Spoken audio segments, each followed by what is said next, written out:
Salam, xoş gördük. Yenidən sizinləmiş olduğu kimi mənəm, həkim, psixoterapevt, yalan və bədən dili üzrə ekspert Elnay Rəhimovdan Boski. Bugünkü mövzumuz çox maraqlıdır.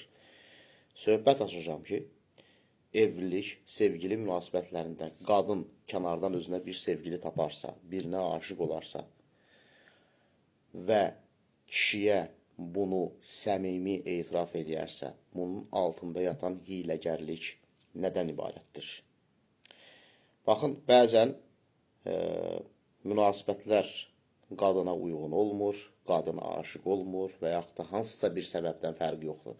Qadının kənardan bir sevgilisi meydana gəlir.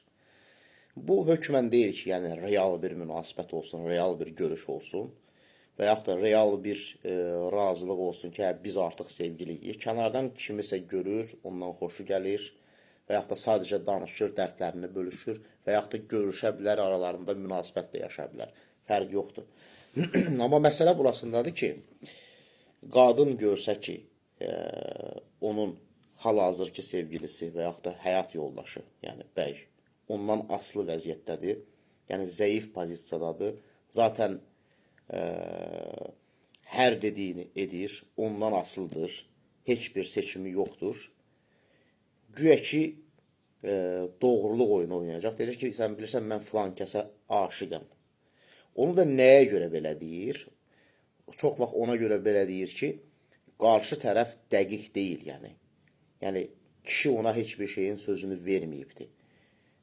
Və yaxud da kişi düşünüb ki, bu evlidir, bundan ancaq əylənmək üçün istifadə edə bilərəm bu xanımdan.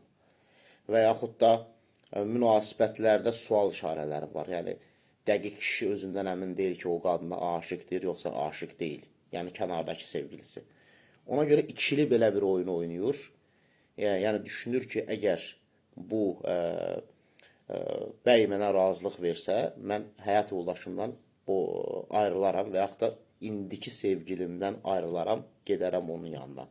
Yəni, mənə dəqiq nəsə bir şey versə. Verməsə də yalandan bir şey uyduraram, deyərəm ki, bax, görsən mən kənarda aşıq idim, amma mən gör sənə nə qədər dəyər verdim. Mən aləmi seçdim, mən aləmin yanına qayıtdım. Yəni, və yaxud da sevgilisinə deyəcək ki, görsən mən sadiqəm, sənə aşıq olmasam da, mən başqasını sevdiyim halda, yəni, sənə sadiq qaldım yenə də. Başa düşürsünüzmü? İkili oyunu.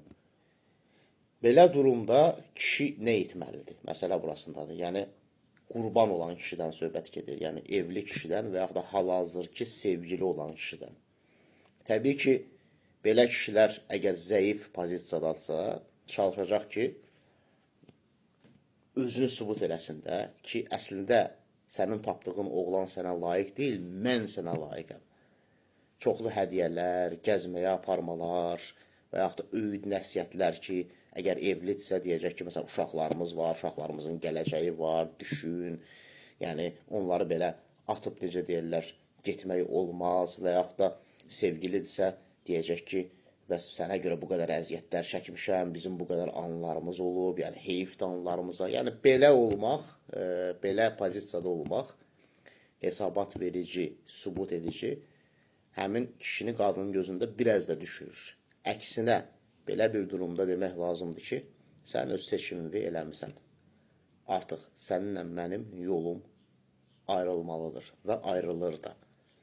Yəni, kişi belə bir şeyi eşitdiyi andan etibarən ki, lap səmimi etiraf olsa da, mənim kənarda sevgilim var, başqasını sevirəm, münasibəti avtomatik qırmalıdır.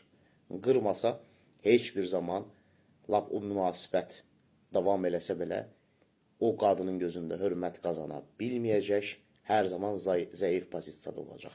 Buna diqqət eləmək lazımdır. Bugünlük bu qədər. Sağ olun.